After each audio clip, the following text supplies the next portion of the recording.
Y ya habíamos visto, hermanos, que Amós profetizó en el tiempo de Jeroboam II. Y habíamos visto, ¿verdad?, estos 8 juicios contra estas 8 naciones. Y ahora vamos a ver el capítulo 3, ¿de qué nos habla? Dice la palabra del Señor en Amós capítulo 3.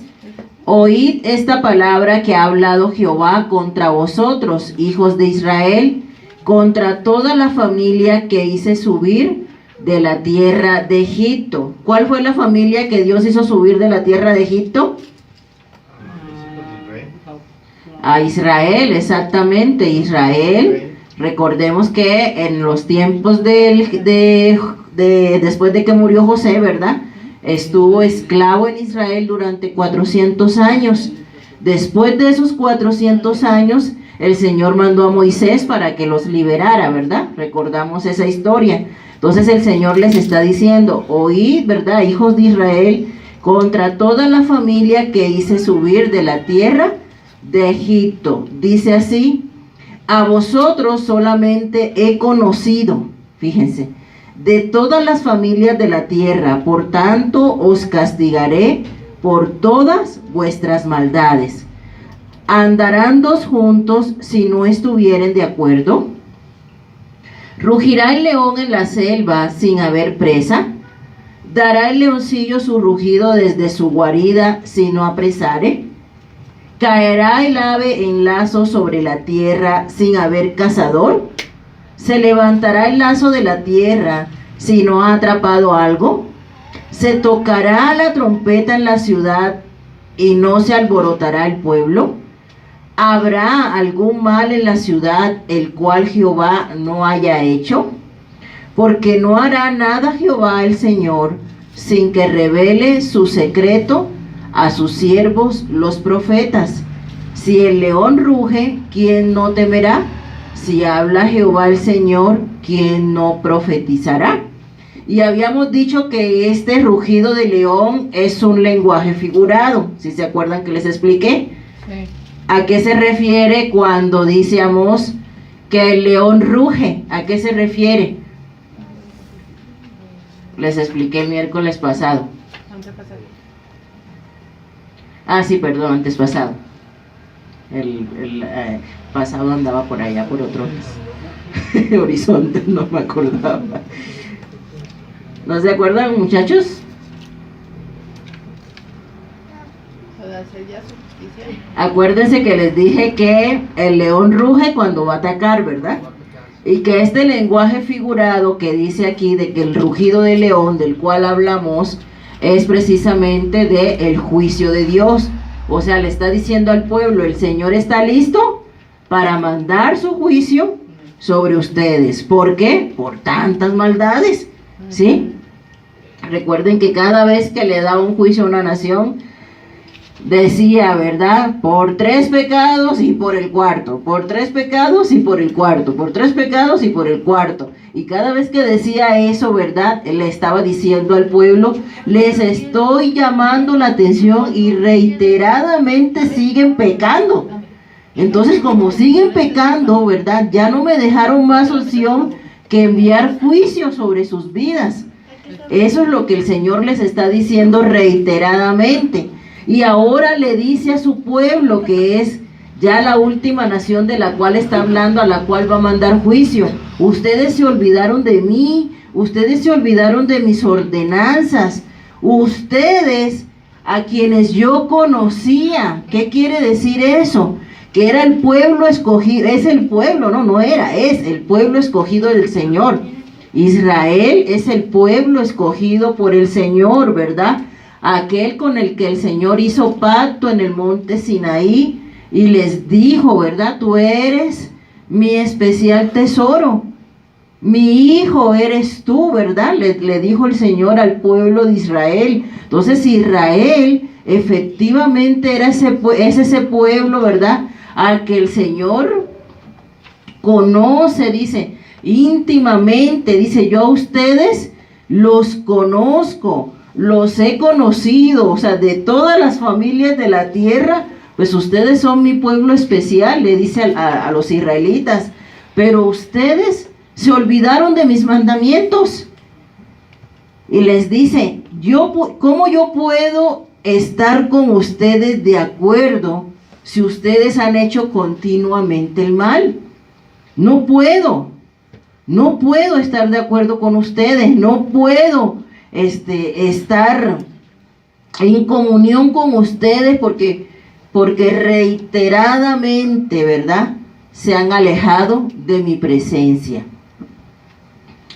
Luego les dice, proclamad en los palacios de Asdod y en los palacios de la tierra de Egipto y decid, reuníos sobre los montes de Samaria. Recordemos que Samaria era la capital de Israel, ¿sí?, la capital del reino del norte. Dice, y ved, estoy en el versículo 9 del capítulo 3, y ved las muchas opresiones en medio de ella, y las violencias cometidas en su medio. No saben hacer lo recto, dice Jehová, atesorando rapiña y despojo en sus palacios.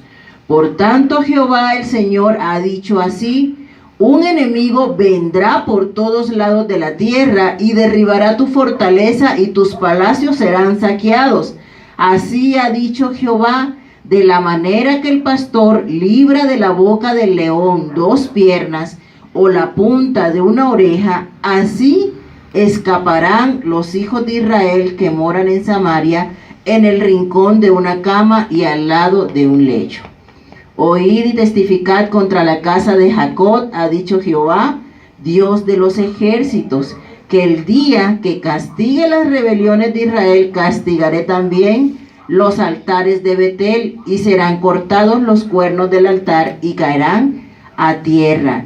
Y heriré la casa de invierno con la casa de verano, y las casas de marfil perecerán, y muchas casas serán arruinadas, dice Jehová. ¿Qué quiere decir esto, hermanos? Samaria era la capital del reino del norte.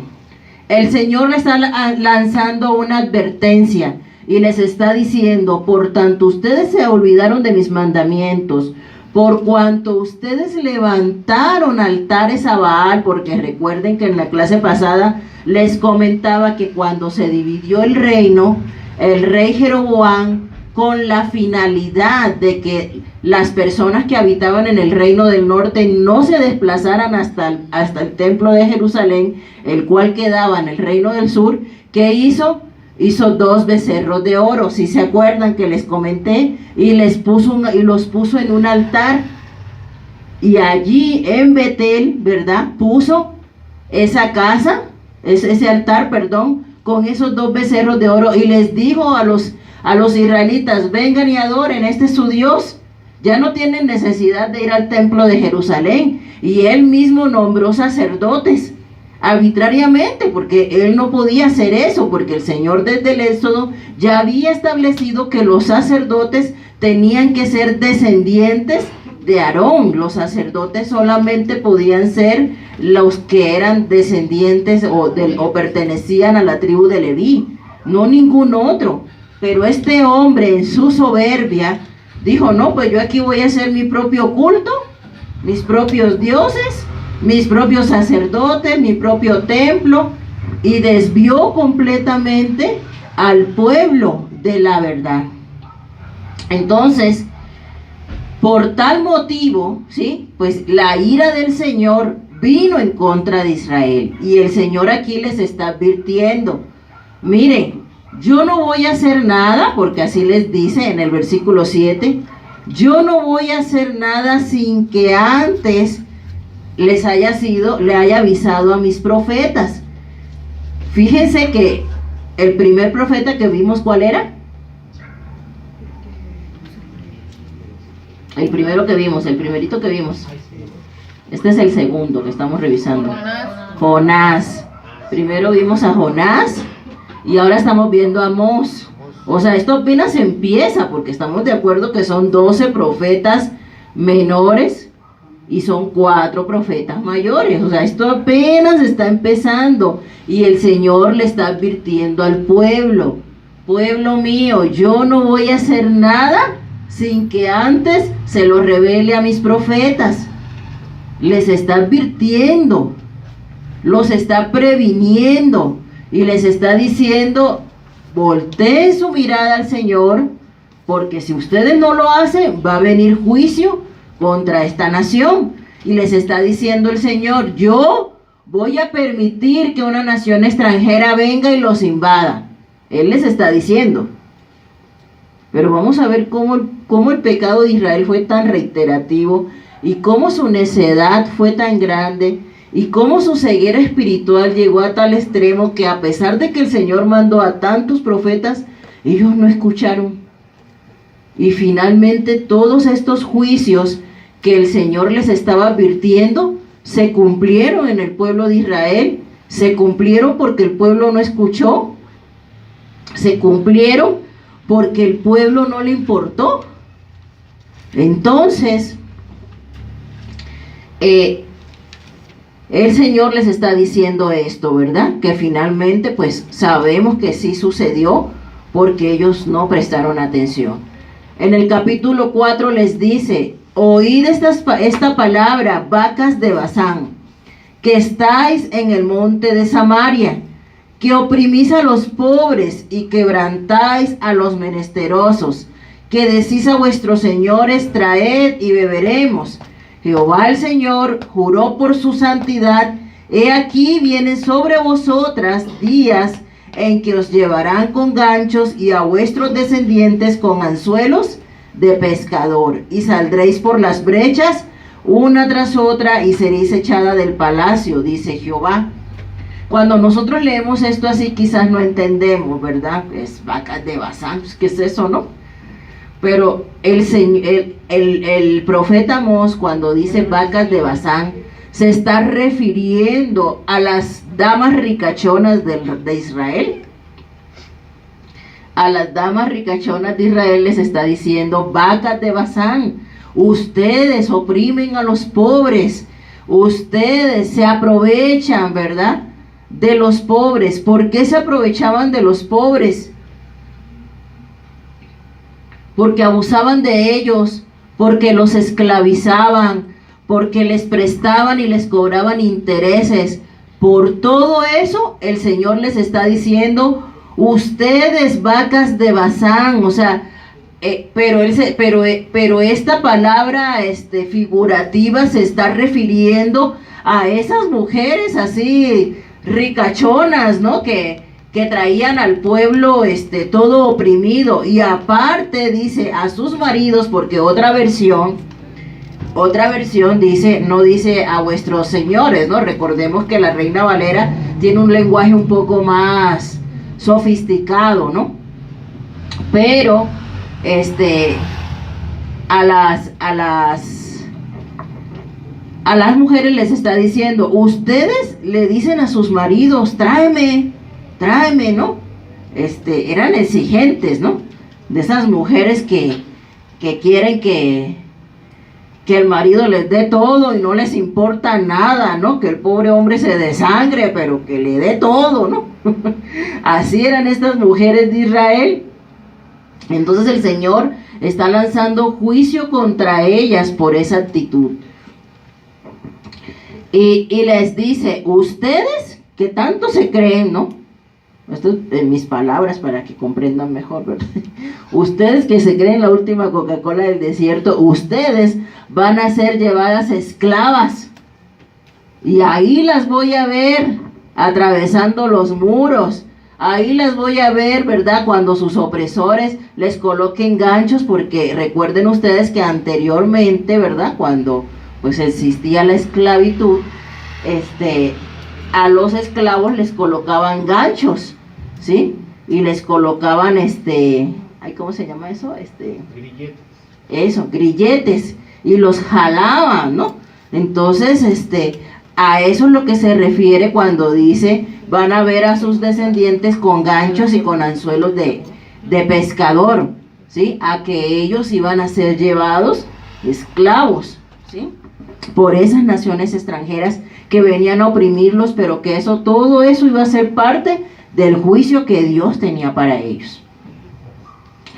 Dice el versículo 4, id a Betel y prevaricad, aumentad en Gilgal la rebelión, y traed de mañana vuestros sacrificios y vuestros diezmos cada 3 días, y ofreced sacrificio de alabanza con pan leudado, y proclamad, publicad ofrendas voluntarias, pues que así lo queréis, hijos de Israel, dice Jehová, el Señor.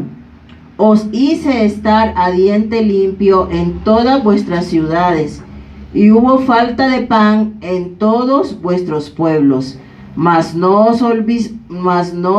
os volvisteis a mí, dice Jehová. Traduzco. Traduzco.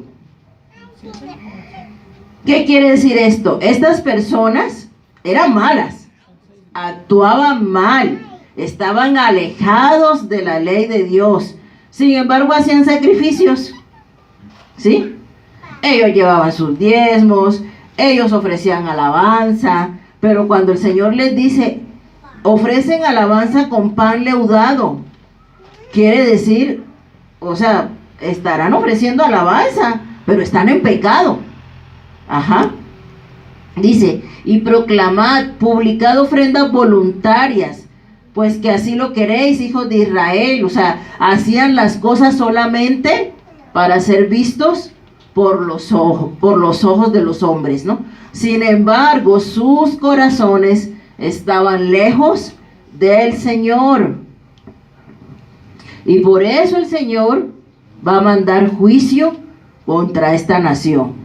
O sea, ellos vivían en un estado completo de religiosidad.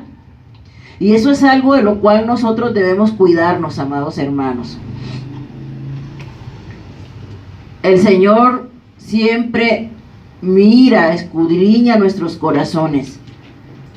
Escudriña, dice la palabra, las intenciones de nuestro corazón. Entonces nosotros no podemos vivir y hacer las cosas solamente para que las personas nos vean, pero sin realmente tener una comunión con el Señor. No podemos hacer eso, porque eso se llama religiosidad, ¿sí? Eso se llama hipocresía para con Dios. Y la palabra dice que Dios no puede ser burlado. Dios no puede ser burlado. Entonces, si yo ofrezco una ofrenda, mi corazón tiene que estar limpio, porque si no, eso no tiene sentido. Si yo ofrezco una alabanza, mi corazón tiene que estar limpio, porque si no, eso no aprovecha de nada, ¿sí? Si yo vengo a la iglesia, yo tengo que venir porque realmente tengo ese anhelo, esa hambre por la palabra de Dios, pero no para ser visto o no simplemente por cumplir. Y eso es algo en lo que caemos continuamente como cristianos. Hacemos las cosas por costumbre, por religiosidad, por no tengo más nada que hacer, ¿no? Y eso es lo que el Señor está aquí exhortándole al pueblo por medio de Amós. No puedo aceptar, ¿verdad?, algo que venga de ustedes simplemente por ritual. No puedo aceptar algo que venga de ustedes simplemente por cumplir. No puedo aceptar algo que venga de ustedes simplemente por quedar bien. Yo necesito, ¿verdad?, aceptar esa ofrenda que viene de un limpio corazón. Llámese tiempo, llámese servicio, llámese recurso, sea lo que sea que usted le dé al Señor, hágalo con la motivación correcta. ¿Y cuál debe ser la motivación correcta? Nosotros que ahorita estamos bajo la gracia, ¿cuál debe ser nuestra motivación correcta al buscar del Señor, al escuchar su palabra, al servirle, al congregarnos? ¿Cuál es la motivación correcta, hermanos? Les pregunto. Por amor, por agradecimiento. Exacto, por amor, porque Él nos amó primero, porque Él ya dio todo por mí. Porque nada de lo que yo haga, ¿verdad? Nada de lo que yo haga es un mérito por el cual yo tuve la salvación. Al contrario, el Señor me lo dio por gracia. El Señor me lo dio por amor. Y yo por amor a Él le sirvo. Es por amor al Señor. Entonces, si hay otro motivo en nuestro corazón, estamos cayendo en el mismo pecado de Israel. Y nosotros no podemos caer en eso, amados hermanos. Y el Señor les continúa diciendo: también os detuve la lluvia 3 meses antes de la siega, e hice llover sobre una ciudad, y sobre otra ciudad no hice llover. Sobre una parte llovió, y la parte sobre la cual no llovió se secó. ¿Por qué el Señor le dice esto a Israel? Porque el Señor le está diciendo: a ver, yo soy soberano, ¿sí? Si yo quiero que llueva, llueve. Y si yo digo no llueve, no llueve. Él es soberano. Él es el dueño del universo. Y Él hizo que en Israel dejara de llover por 3 meses. En Israel se recogían 2 cosechas al año. La primera cosecha era para los reyes y la segunda cosecha era para el pueblo. Así funcionaba. Entonces, si llega una sequía y en el momento en el que le tocaba recoger la cosecha al pueblo, el pueblo se queda ¿con qué? Con hambre. Con hambre, ¿sí? Falta de lluvia es igual a hambre, ¿sí? Y el Señor los oprimió de esta manera. Y dice el Señor, pues para ver si así entendían. Pero no entendieron. No entendieron. Dice, hice llover sobre una ciudad y sobre otra no. ¿Para qué hizo el Señor eso? Para que el pueblo entendiera que Él es soberano. Para que el pueblo entendiera que Él da a cada uno lo que Él quiere. Yo no le puedo decir al Señor: a ver, Señor, a Jesse le vas a dar un regalo grande, grande, grande. Y a Sammy le vas a dar un regalo pequeñito, pequeñito, pequeñito. ¿Yo podré hacer eso? No. Yo no puedo hacer eso. ¿Por qué, hermanos? Porque Dios es soberano.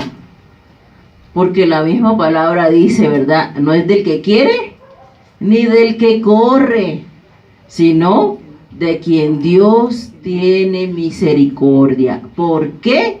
Porque Dios es soberano. ¿Y qué quiere decir que Dios es soberano? Que Dios hace lo que quiere, cuando quiere y con quien quiere. Amén. Ninguno de nosotros es quien para decirle al Señor: oye, ¿tú por qué usas a esa persona? Ay, no, es una pecadora, es una no sé qué, es un tal, es un cual. ¿Alguno de nosotros está en la posición de hacer eso? No. Nadie. Nadie.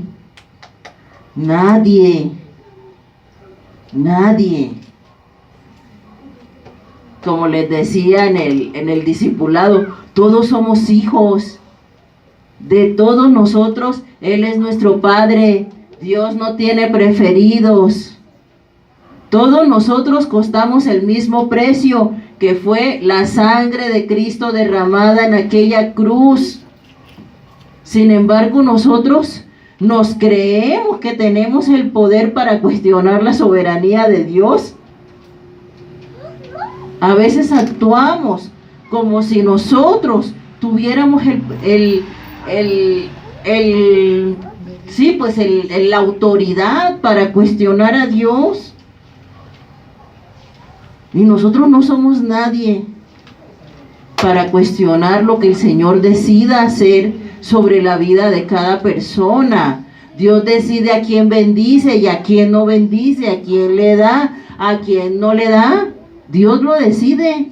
A quién usa, a quién no usa. Dios lo decide, amados hermanos. Dios no se basa en nuestros estándares ni en nuestros criterios, ¿verdad? Porque según nuestros estándares, a lo mejor para que una persona sea usada por Dios, pues tiene que cumplir con esto, con esto, con esto, con esto, con esto, con esto, con esto, con esto, con esto y con esto. ¿no? Y si te queda tiempo, pues también con esto, ¿no? Esos son nuestros estándares humanos.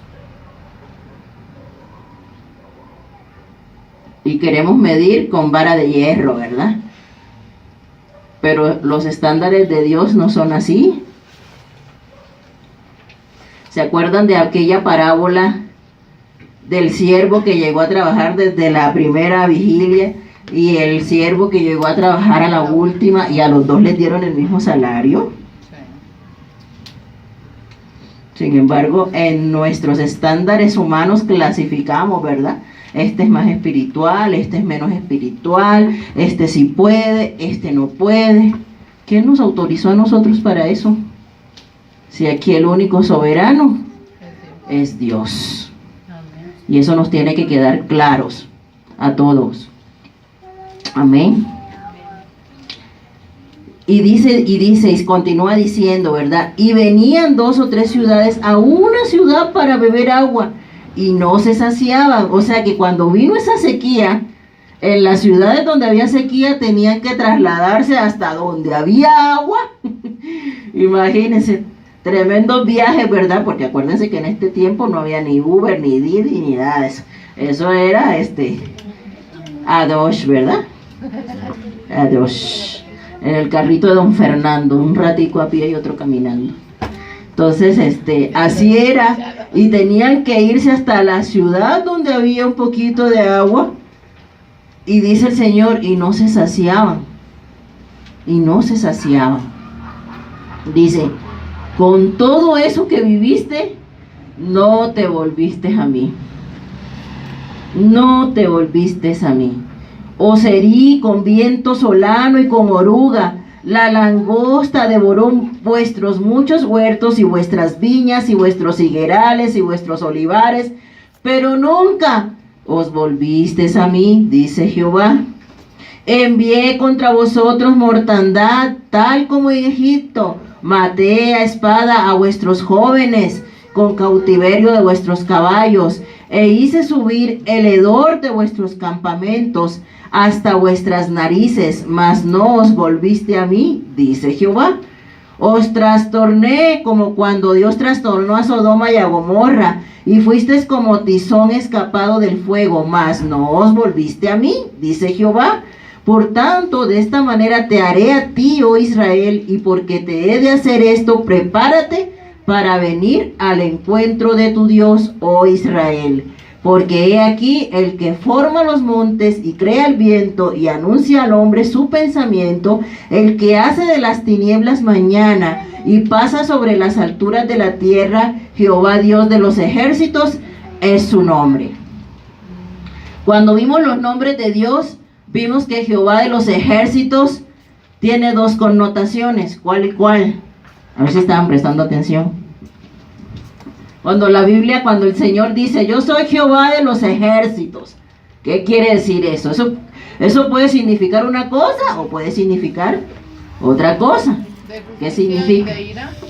¿Ah? ¿De justicia y de ira? De justicia y de ira. ¿Quién dice otra cosa? Es para atacar o para defender. Ah, sí, cierto. Atacar y defender. Exacto. Bueno, la justicia es de que... Cuando el Señor dice Jehová de los ejércitos, un ejército está para proteger o un ejército está para atacar. Bueno, y después de todo lo que hemos leído aquí, cuando el Señor dice Jehová de los ejércitos, ¿está para qué?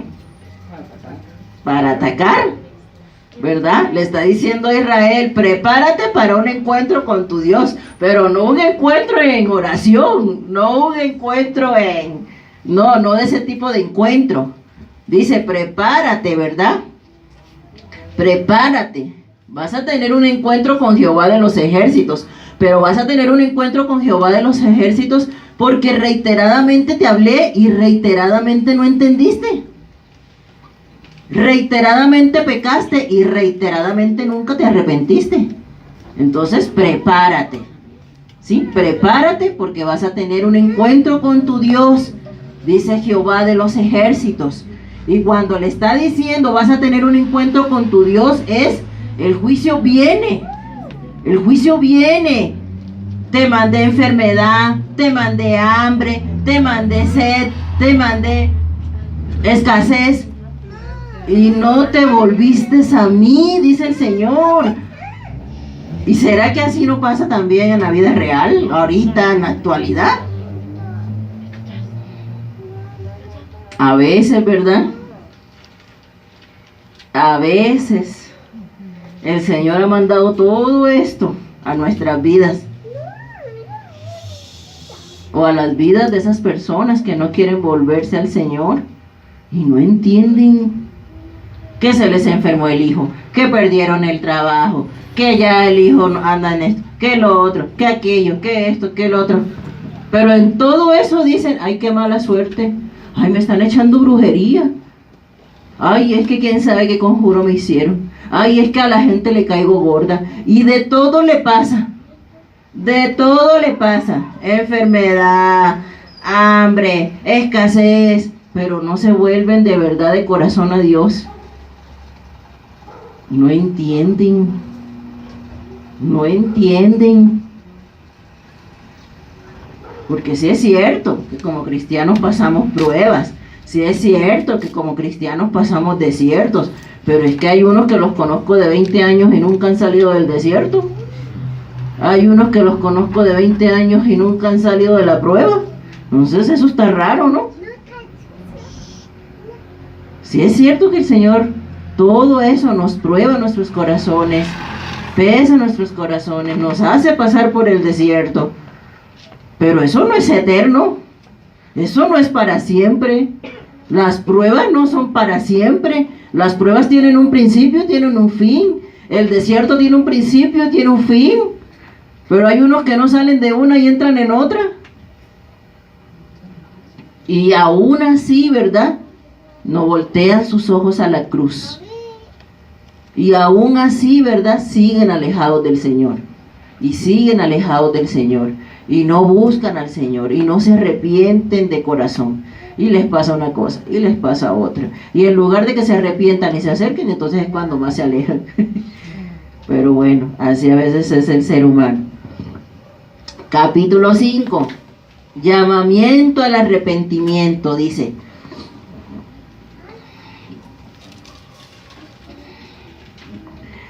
Oíd esta palabra que yo levanto para lamentación sobre vosotros, casa de Israel. Cayó la Virgen de Israel y no podrá levantarse ya más. Fue dejada sobre su tierra, no hay quien la levante. Porque así ha dicho Jehová el Señor. La ciudad que salga con 1000 volverá con 100, y la que salga con 100 volverá con 10 en la casa de Israel. Pero así dice Jehová a la casa de Israel: buscadme, ¿y qué? Buscadme, buscadme y viviréis. Amados hermanos, si alguien está en sequía espiritual, si alguien ya no siente la presencia de Dios, si alguien ya no siente la presencia del Espíritu Santo en su vida, simple y llanamente es porque dejó, ¿de qué? De buscar al Señor. En el momento en que nosotros dejemos de buscar al Señor, vamos a caer en muerte espiritual. Y nadie tiene la culpa, sino nosotros mismos. El Señor dice: buscadme y viviréis. Lo único que nos mantiene con vida, amados hermanos, lo único que nos mantiene a nosotros llenos de esperanza, llenos, es la presencia de Dios en nuestras vidas. El día que dejemos de buscarlos, nos vamos a secar y nos vamos a morir. Eso es lo que va a pasar. No hay de otra. No hay de otra.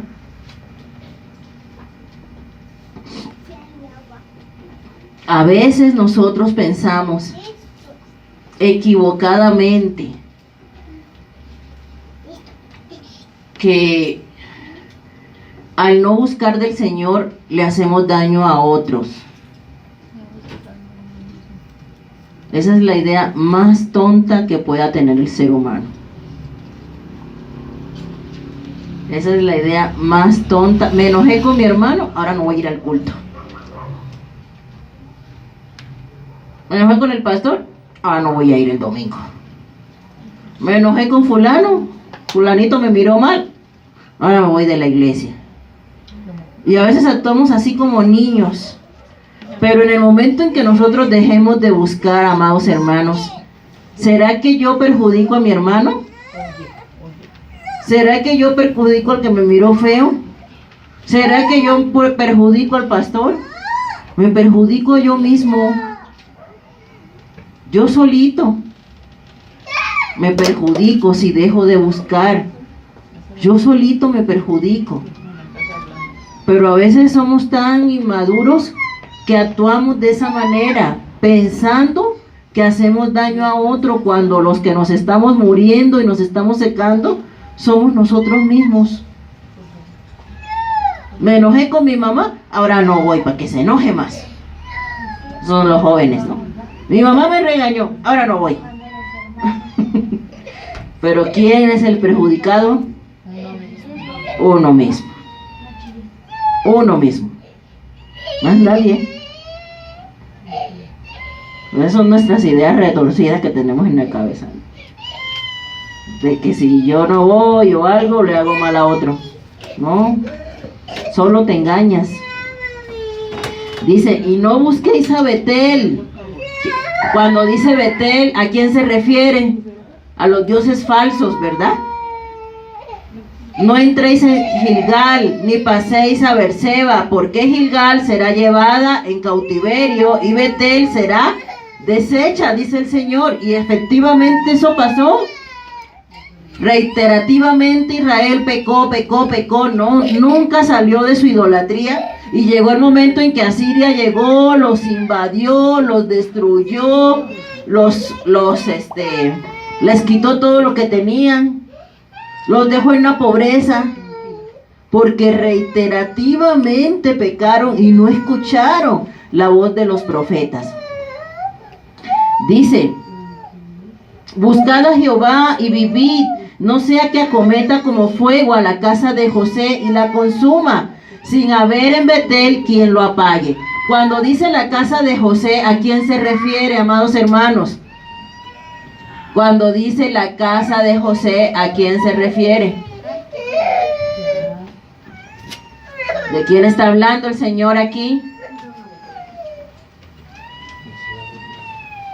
Miren, cuando la Biblia hace referencia al reino del norte, le llama Israel, ¿estamos de acuerdo? Le llama Efraín, ¿estamos de acuerdo? Y aquí en Amós, cuando dice la casa de José, también está haciendo referencia al reino del norte. Cuando dice la casa de José, también está haciendo referencia al reino del norte. Dice, y la consuma sin haber en Betel quien lo apague. Lo que convertís en ajenjo, el juicio y la justicia echáis por tierra. Buscad al que hace las Pleiades y el Orión, y vuelve las tinieblas en mañana, y hace oscurecer el día como noche. El que llama a las aguas del mar y las derrama sobre la faz de la tierra. Jehová es su nombre, que da esfuerzo al despojador sobre el fuerte, y hace que el despojador venga sobre la fortaleza. Ellos aborrecieron al reprensor en la puerta de la ciudad, y al que hablaba lo recto abominaron. ¿A qué profeta le fue bien? ¿A qué profeta dice la Biblia que lo amaron y lo quisieron y lo apapacharon y la gente lo buscaba? ¿A quién? A ver, ¿a quién? A ninguno. A ninguno. Al contrario, ¿verdad? Los apresaron, los echaron en una cisterna, los pusieron en un cepo, etcétera. Los mataron, los aserraron. Y dijo Jesús en el Nuevo Testamento: oh Jerusalén, Jerusalén, que matas a tus profetas. ¿Por qué? Porque ellos aborrecieron a quien les hablaba lo recto. Ellos aborrecieron a los profetas porque los profetas les decían: esto está mal, estás pecando contra el Señor, vuélvete al Señor, arrepiéntete. Tan sencillo como eso. Tan sencillo como eso. Pero ¿qué es lo que no permite? ¿Qué piensan ustedes? ¿Qué es lo que no permite que un hombre se arrepienta? Su orgullo, su ego. Su soberbia, ¿verdad? La soberbia del hombre, el ego del hombre, el orgullo del hombre.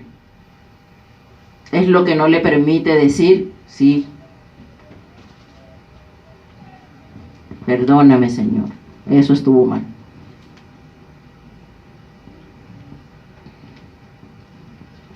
Dicen, una vez estaba leyendo una reflexión y decía que la palabra, decía, ¿cuál es la palabra más difícil de pronunciar? Él no. Perdón. Perdón. No es esternocleidomastoideo, es perdón. Esa es la palabra más difícil de pronunciar.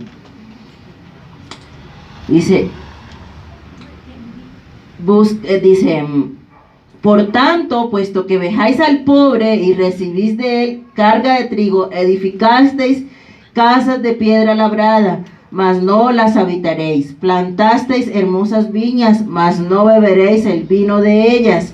Porque yo sé de vuestras muchas rebeliones y de vuestros grandes pecados. Sé que afligís al justo y recibís cohecho, y en los tribunales hacéis perder su causa a los pobres. Por tanto, el prudente en tal tiempo calla, porque el tiempo es malo. Buscad lo bueno y no lo malo, para que viváis, porque así Jehová Dios de los ejércitos estará como vosotros, como decís. Aborreced el mal y amad el bien, y establecer la justicia en juicio. Quizá Jehová Dios de los ejércitos tendrá piedad del remanente de José. Por tanto, así ha dicho Jehová Dios de los ejércitos: en todas las plazas habrá llanto, y en todas las calles dirán: ay, ay, y al labrador llamarán a lloro, y a endecha a los que sepan endechar. Y en todas las viñas habrá llanto, porque pasaré en medio de ti, dice Jehová. Ay de los que desean el día de Jehová. ¿Para qué queréis este día de Jehová? Será de tinieblas y no de luz, como el que huye de delante del león y se encuentra con el oso, o como si entrara en casa y apoyare su mano en la pared y le muerde una culebra. ¿No será el día de Jehová tinieblas y no luz, oscuridad que no tiene resplandor? Aborrecí, abominé vuestras solemnidades, y no me complaceré en vuestras asambleas. Y si me ofrecereis vuestros holocaustos y vuestras ofrendas, no los recibiré, ni miraré a las ofrendas de paz de vuestros animales engordados. Quita de mí la multitud de tus cantares, pues no escucharé las salmodias de tus instrumentos. Pero corre el juicio como las aguas, y la justicia como impetuoso arroyo. Me ofrecisteis sacrificios y ofrendas en el desierto en 40 años, oh casa de Israel. Antes bien llevabais el tabernáculo de vuestro Molot y Kiun, ídolos vuestros, la estrella de vuestros dioses que os hicisteis. Os haré pues transportar más allá de Damasco, ha dicho Jehová, cuyo nombre es Dios de los ejércitos. O sea, ya el Señor estaba. Y sin embargo, amados hermanos, a pesar de que les habla de esta manera tan fuerte al pueblo, Amós es apenas de los primeros que mandó a profetizar. Les digo, pues esto apenas empezaba, ¿no?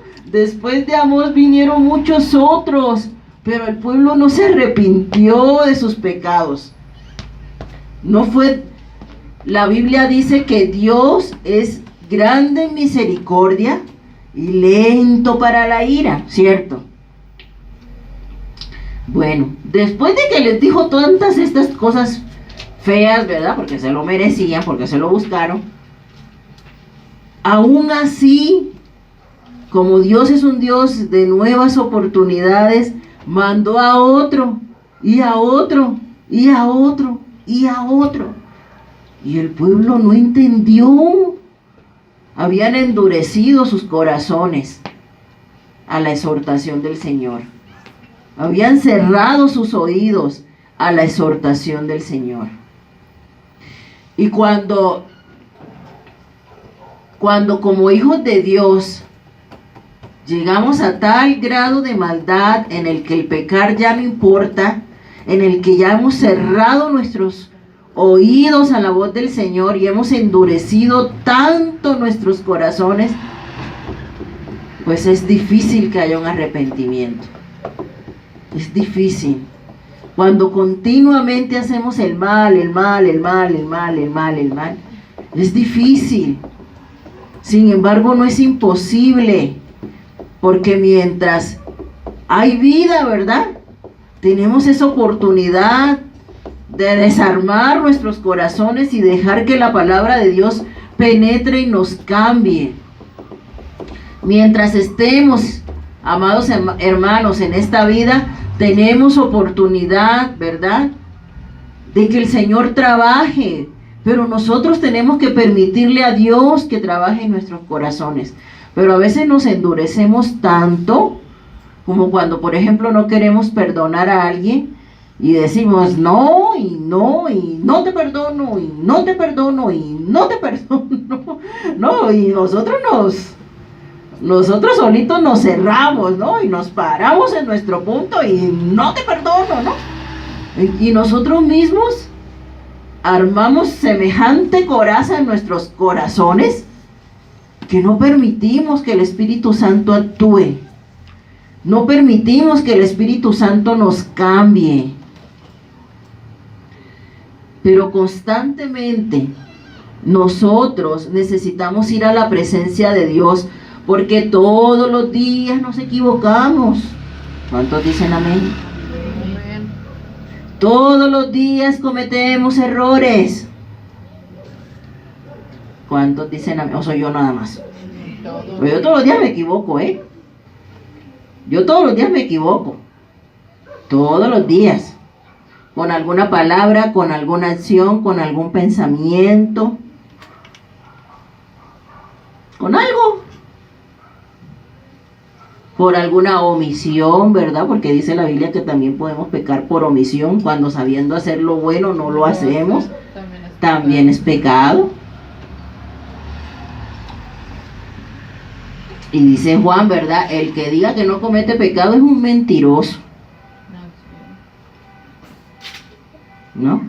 Y dice Pablo, aquel que se crea muy espiritual, mire que no caiga, ¿verdad? Mire que no caiga. Entonces todos, amados hermanos, todos nos equivocamos todos los días. Y a veces hasta sin darnos cuenta. La verdad, a veces hasta sin darnos cuenta.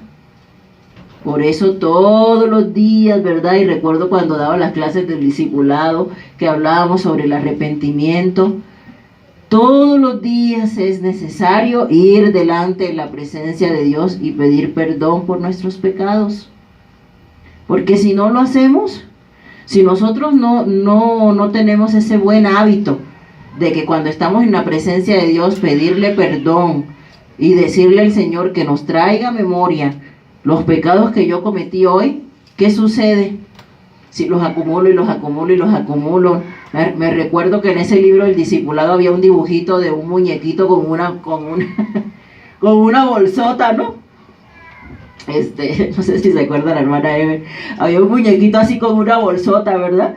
Y decía, bueno, pues el que constantemente, ¿verdad?, tiene esa facilidad de dejar que el Espíritu Santo actúe en su corazón y arrepentirse por los errores que comete, pues su carga será liviana, ¿verdad? Pero el que no, el que es soberbio y dice, no, pues yo soy muy espiritual, no, pues yo soy muy perfecto, no, pues yo no me equivoco, no, pues yo soy una santa paloma inmaculada, casi que un ángel en medio de vosotros, ¿no?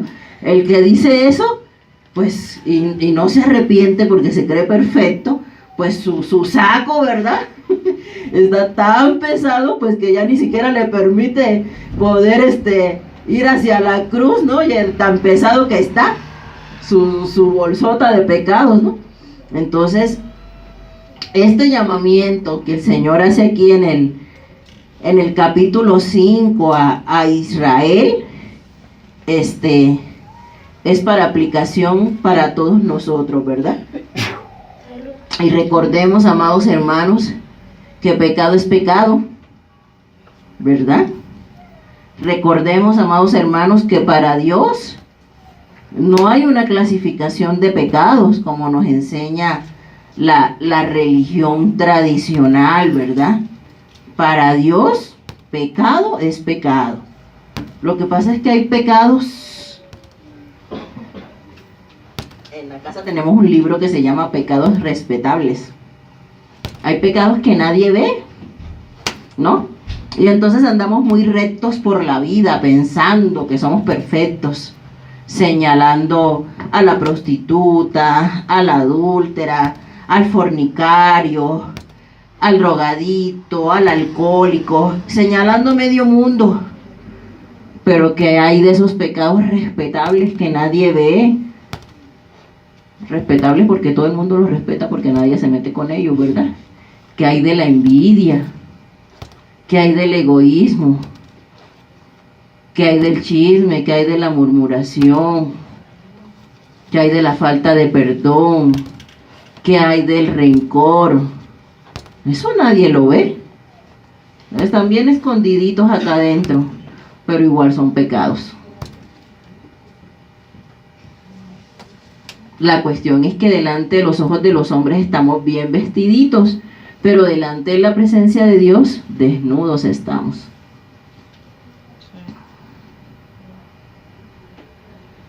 Entonces, ¿quién está libre, verdad? Para tirar la primera piedra? Nadie. Ninguno de nosotros. Por lo tanto, todos, ¿verdad? Necesitamos arrepentirnos constantemente delante de la presencia de Dios. Porque aunque por fuera todo se vea bonito, ¿verdad? Pues nuestro corazón, solamente Dios lo conoce, ¿verdad? El corazón solamente Dios lo escudriña, y los pensamientos solamente Dios los conoce, las motivaciones de nuestro corazón, eso solamente Dios lo sabe. Y nosotros, aunque nos hacemos los santos, sabemos perfectamente, ¿verdad? Cada uno de nosotros de qué pie cojea. Unos con el enojo, otros con la ira, otros con la falta de dominio propio, otros con la lengua, otros, cada uno, ¿verdad? Sabe de qué pie cojea, y el Señor también. Esos son los pecados respetables de los que habla el libro que les cuento.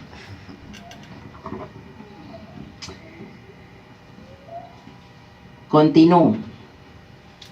Y finalmente, ¿qué hora es? 8:35. Ok. Hijo, pon la diapositiva donde dice los 3 principios del juicio sobre Israel, por favor.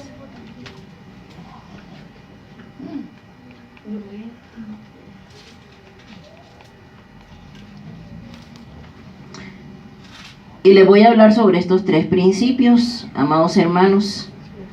El primer principio es que el privilegio exige responsabilidad. ¿De qué privilegio les estoy hablando? ¿Israel tiene un lugar privilegiado? Pues sí, ¿verdad? De ese privilegio les estoy hablando. Israel es el pueblo escogido de Dios. ¿Y cuál fue el mandato que Dios le dio a Israel por tener ese privilegio? A ver, díganme, porque eso ya se los he dicho. ¿Cuál es el privilegio de Israel sobre las otras naciones? ¿Tener a Dios? ¿Ah? ¿Tener a Dios? Siempre va a tener su protección. No, algo más grande. Ir a predicar. Israel, ¿verdad? Que empezó por quién? Por un hombre, ¿verdad? Empezó por Abraham, luego por una familia, y luego esa familia se convirtió en una nación. ¿Estamos de acuerdo? El Señor, ¿qué fue lo que le dijo a Abraham? Serán benditas en ti todas las naciones de la tierra. Imagínense qué privilegio. serán benditas en ti todas las naciones de la tierra, le dijo el Señor a Abraham. Israel tenía un privilegio, pero asimismo como era el privilegio, era la responsabilidad. ¿Estamos de acuerdo? La responsabilidad de ¿qué? De buscar al Señor, ¿verdad? De ser un ejemplo para las naciones, porque el privilegio siempre exige responsabilidad. Cualquier privilegio siempre va a exigir o siempre va a demandar de parte de nosotros una responsabilidad. ¿Estamos de acuerdo? Si a alguien se le da el privilegio de ser el presidente de una nación, uy, no, pues qué privilegio, ¿verdad? Que ese hombre vaya y represente a todo un país, en todas las naciones, en todos los eventos, en todas las decisiones. ¡Qué privilegio! Pero asimismo la responsabilidad, ¿verdad? Y eso lo vemos en ejemplos así de la vida cotidiana.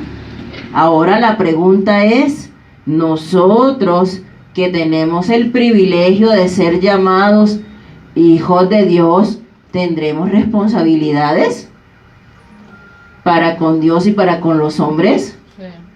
Claro que las tenemos, todos nosotros, ¿sí? ¿Qué privilegios tenemos?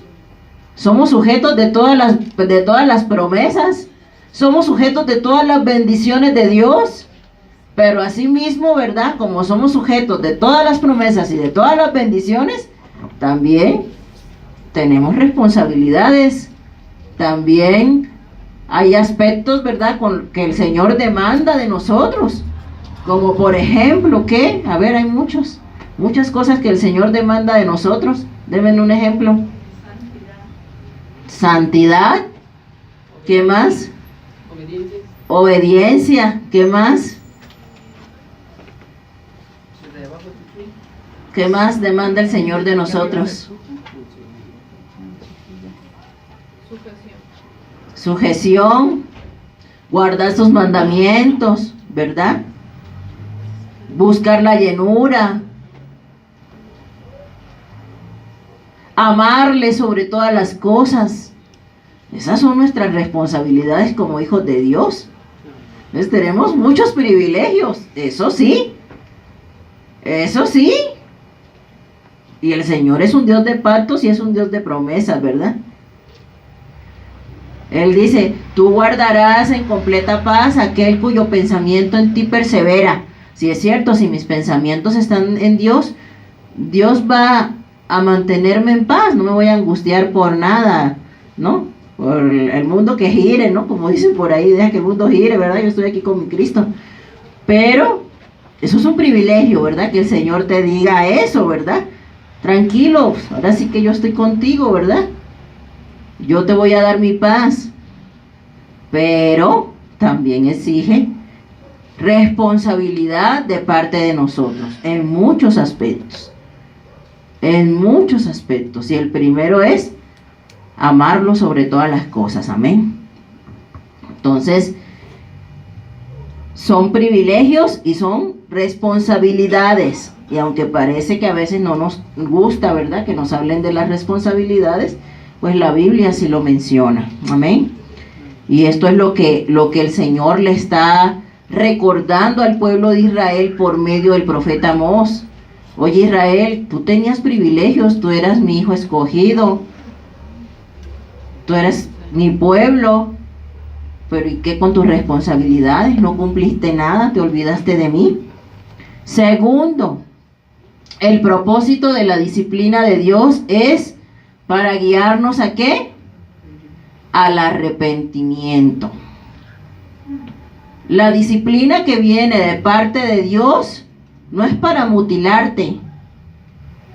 La disciplina que viene de parte de Dios no es para destruirte.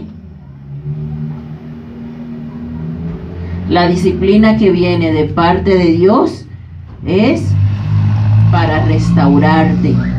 Eso es algo que tampoco hemos entendido, ¿verdad? No hemos entendido cómo funciona el amor de Dios. La Biblia dice que el Padre a quien ama, corrige. disciplina, ¿verdad?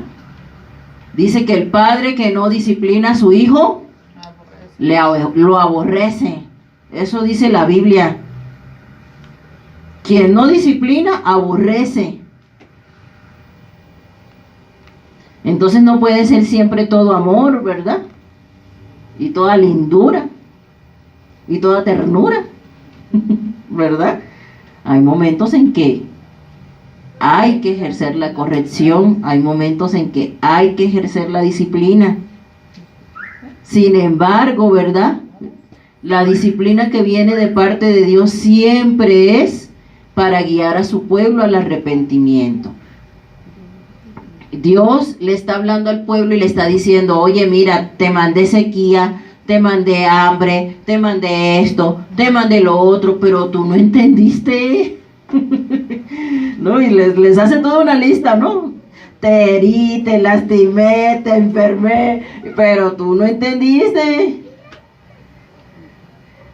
Todo eso que pasaron era para guiarlos ¿a qué? Al arrepentimiento, para evitarles ¿qué? El juicio. Pero nunca quisieron entender. Fueron reiterativos. Y el tercer principio es que Dios está con los que buscan lo bueno y en contra de los que buscan lo malo. El pueblo iba a Betel, a Gilgal y a Berseba para adorar los ídolos en los templos de allí. Entonces, el Señor, ¿verdad? Les habla de que definitivamente, por los mismos atributos que Él tiene, Dios es un Dios santo y no puede congeniar, ¿verdad?, con el pecado. Por eso Dios demanda de nosotros santidad. Les dice el Señor, o sea, Israel, ¿no? Les dice así, palabras casi textuales, ¿no? O sea, Israel, tú y yo no estamos de acuerdo, ¿no?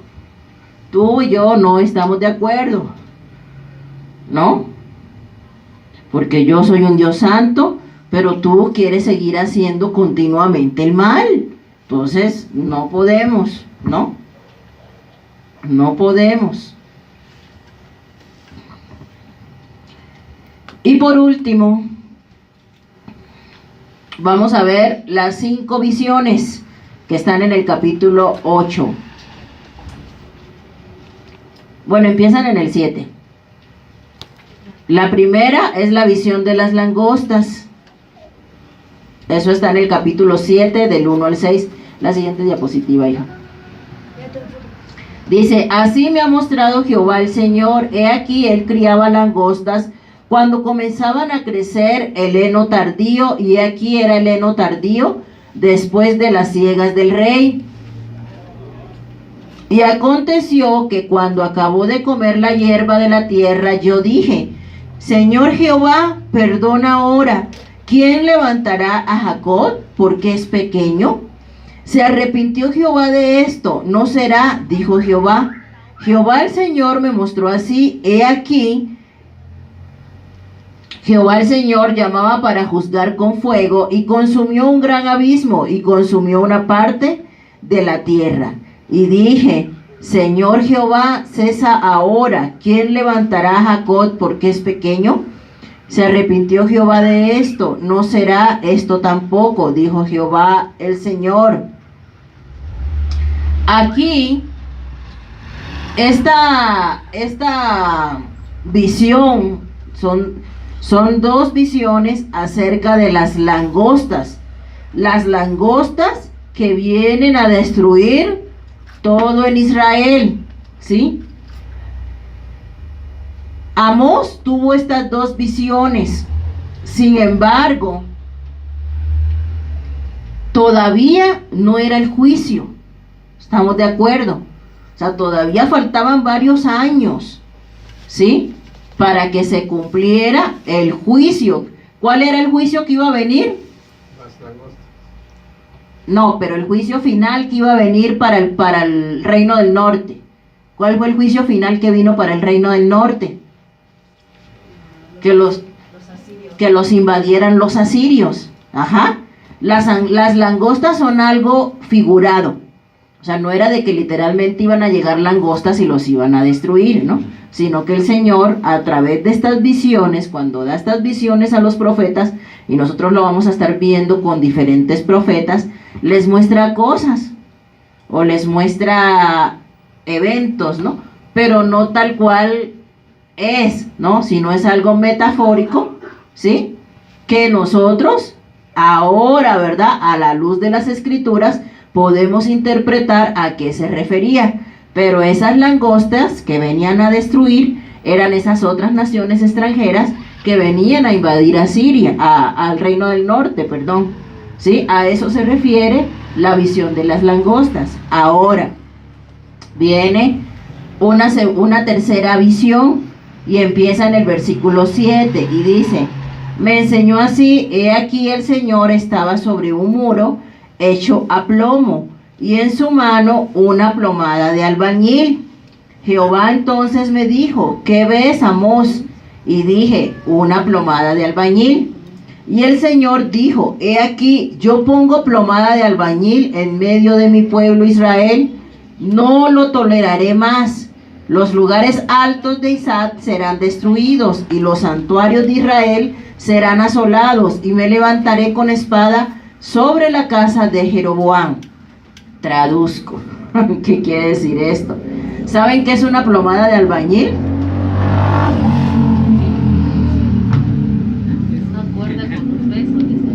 Es una cuerda, exactamente, con un peso. ¿Y eso para qué lo utilizan? Para que quede derechito el muro, ¿verdad? Para eso utilizan eso los albañiles. Entonces el Señor dice: yo le puse la plomada de albañil a mi pueblo. ¿Qué es lo que el Señor quiere decir? A ver, los albañiles. ¿Qué es lo que el Señor quiere decir? Que esté recto. Que seamos rectos, que nos saquemos derechos. Que lo está midiendo, ¿verdad? Que lo está checando a ver si realmente sus corazones están viviendo en rectitud. Pero ¿qué pasó? La plomada el muro no estaba recto, ¿verdad? Y dice el Señor: no lo toleraré más. Yo voy a destruir los altares que le han puesto a sus ídolos. ¿A cuáles ídolos? Pues a los becerros, ¿verdad? Que hizo Jeroboam. Entonces por eso dice: a los lugares altos de Isaac serán destruidos, los santuarios de Israel, está hablando de su pueblo, serán asolados, y me levantaré con espada sobre la casa de Jeroboam. Recuerden que fue Jeroboam el rey que puso estos becerros de oro en un altar, ¿sí? ¿Está claro? La siguiente visión.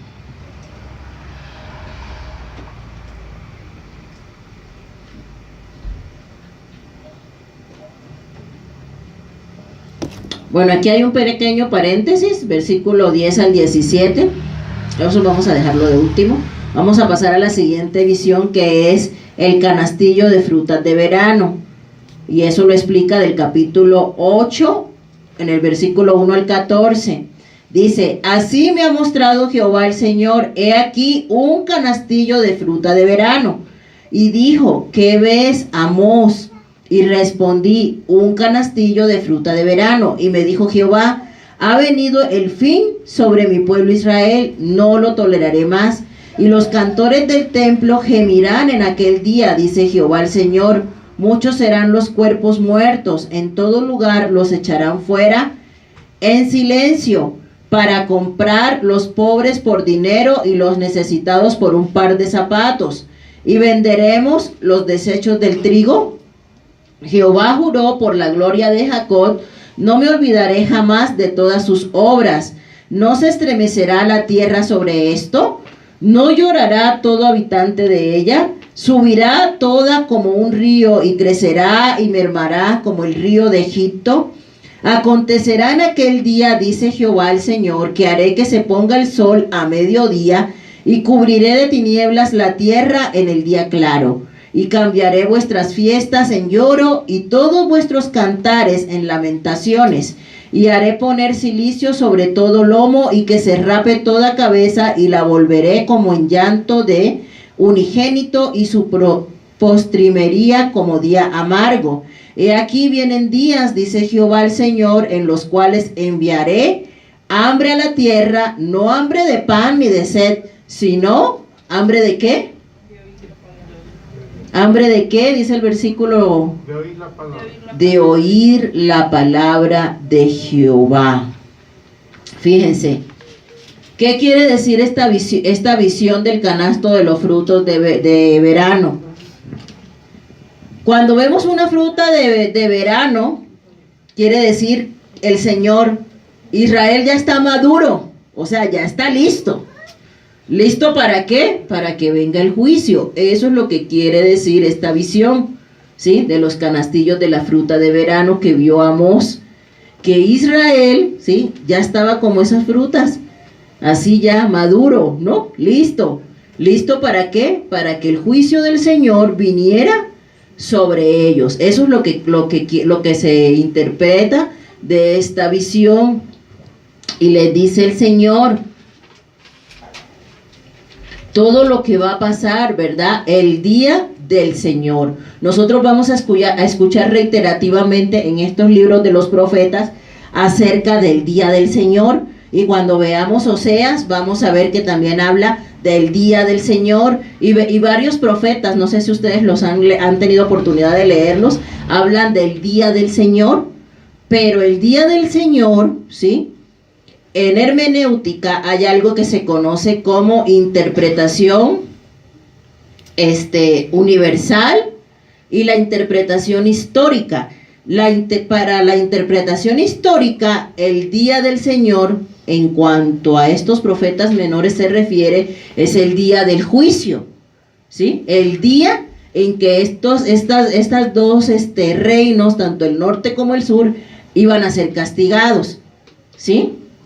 Pero también hay una interpretación universal que es el día del Señor, que es lo que sucederá en el Apocalipsis. ¿Sí está claro? Sí. O sea, toda profecía generalmente tiene un cumplimiento histórico, que es el que estamos viendo nosotros ahorita, y tiene un cumplimiento universal, que es algo que Dios está hablando a nuestros corazones y que va a pasar con nuestras vidas. Amén. ¿Qué quiere decir eso? Yo les estoy explicando ahorita sobre el juicio de Israel, ¿verdad? Pero también Dios está hablando a nuestros corazones. ¿Estamos de acuerdo? ¿Cierto? Porque quizás también nosotros hemos podido caer en alguno de estos pecados en los que cayó Israel.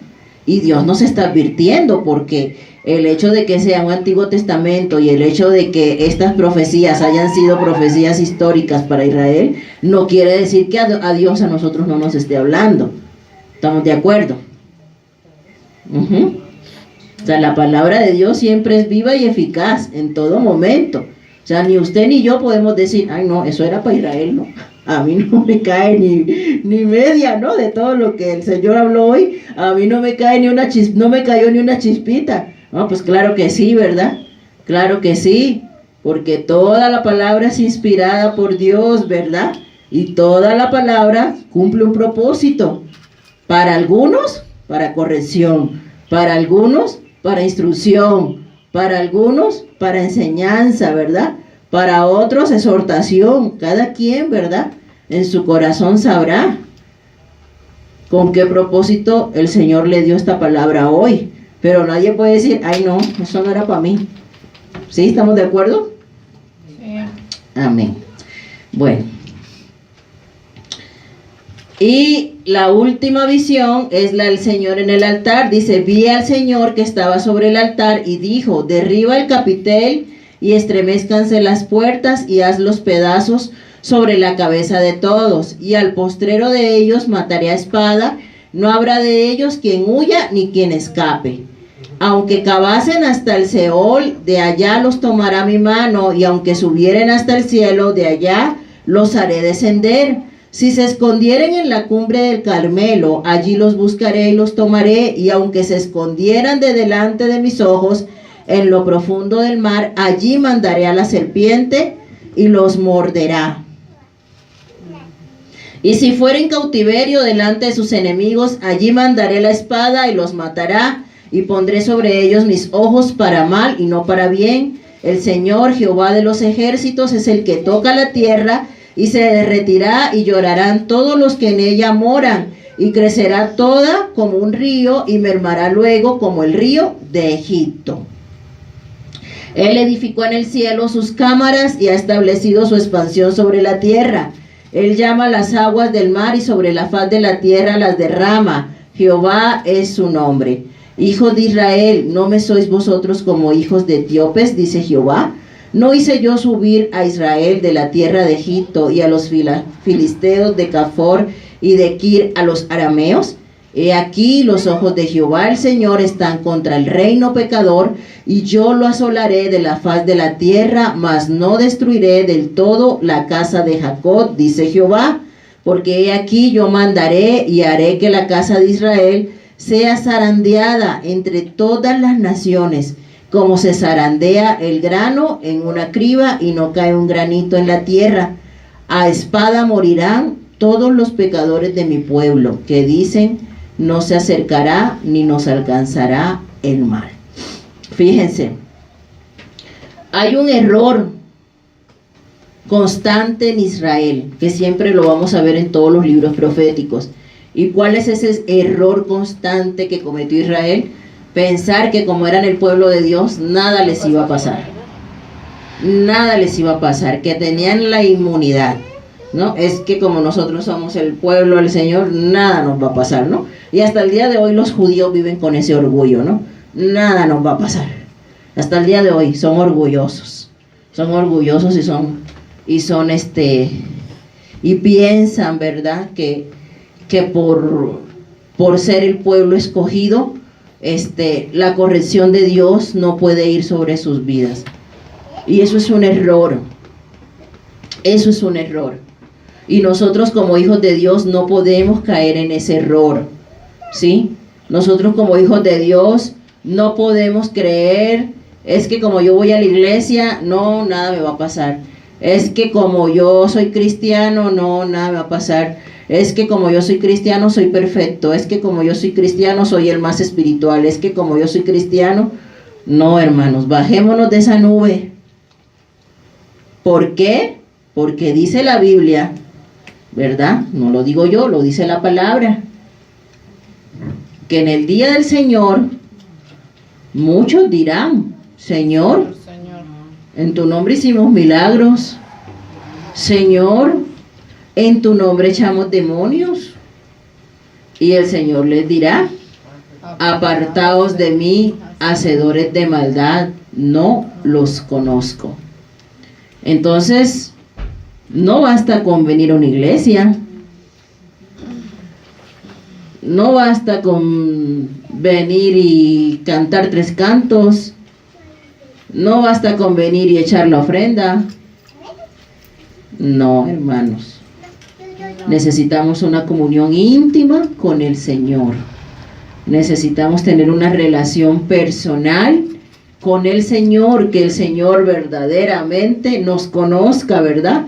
Y no sea que después digamos, ay Señor, pues si yo iba a la iglesia todos los domingos, oye Señor, pero si yo te servía, ¿no te acuerdas allá en Camino de Verdad y Gracia, allá por Charco, en la manzana 87, ¿no te acuerdas, Señor? Yo te servía. Y el Señor dirá, no te conozco.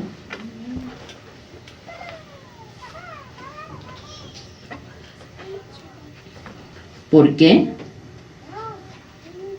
Porque el Señor conoce nuestros corazones y nosotros lo que necesitamos es buscar una relación íntima con Él. Una relación íntima con Él. Todo esto es bueno, congregarse, servirle, amados hermanos, pero si nosotros no tenemos una relación con el Señor, Si nosotros nada más buscamos a Dios cada 8 días los domingos cuando venimos a la iglesia, si nosotros nada más abrimos la palabra cada 8 días, o cada miércoles o cada domingo, entonces necesitamos reconsiderar muchas cosas y analizar si el Señor en esta noche nos pone esa plomada de albañil. ¿Será que haya nuestros corazones rectos delante de Él? Si el Señor en esta noche nos pone esa plomada de albañil, ¿será que verdaderamente dirá el Señor de cada uno de nosotros: ah, mi hija, pues, claro, pues, platico con ella todos los días, pues, claro, pues, ¿no? ¿O será que el Señor dirá: a ver, ¿cuándo fue la última vez que me hablaste? La última vez que tuvimos contacto. Busca en su agenda el Señor, ¿no?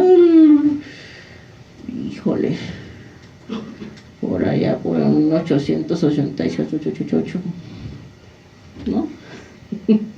Y del resto no te acordaste de mí, del resto no me buscaste, del resto te secaste, del resto nomás viviste en religiosidad, del resto viviste alejado de mi presencia, del resto te dejaste llevar más del servicio que de la comunión, del resto te dejaste llevar más de la religión que de la relación. Tengamos cuidado, amados hermanos. Amén. Amén. Conclusión para irnos. En Amós 9:15, 9:11 al 15, habla el Señor de la restauración de su pueblo Israel.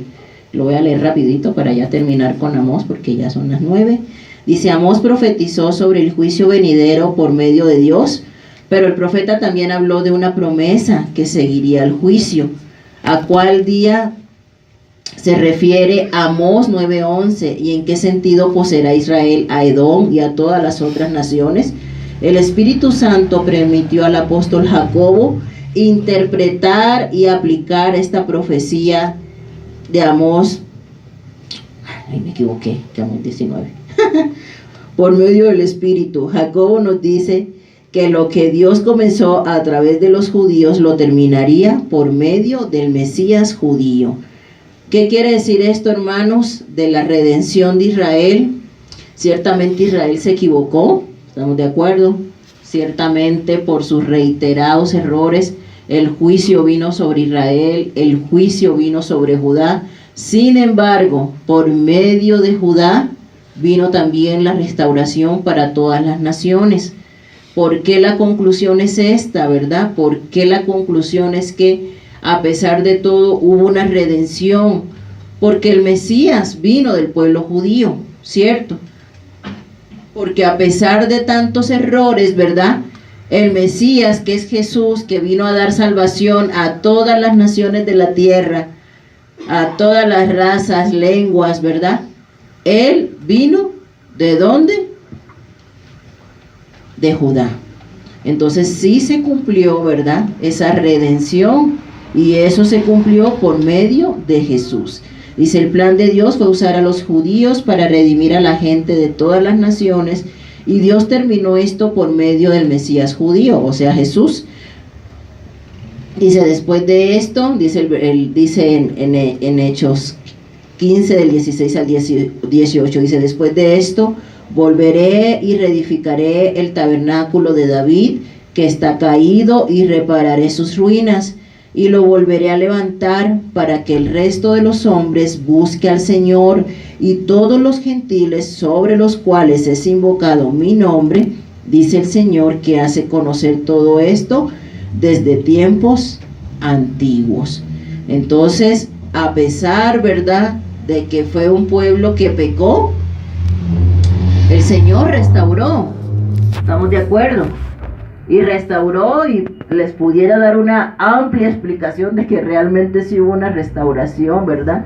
¿Por qué? Porque muchos judíos volvieron a su tierra. ¿Por qué? Porque el templo fue restaurado por Zorobabel, ¿verdad? ¿Por qué? Porque ellos volvieron a buscar del Señor. ¿Por qué? Porque ellos restauraron el altar. ¿Por qué? Porque ellos volvieron otra vez a estudiar la ley de Moisés y a vivirla tan radicalmente como lo vimos en el libro de Esdras, ¿verdad? Que hasta los que se habían casado en yugo desigual echaron a las mujeres, ¿no? Porque querían mantener la santidad delante del Señor. Entonces sí hubo una restauración. Sí hubo una restauración para el pueblo y sí hubo, ¿verdad?, un remanente que permaneció fiel a pesar de todas estas advertencias y a pesar de que el pueblo estaba tan contaminado. Sí hubo un remanente fiel. Amén. Vamos a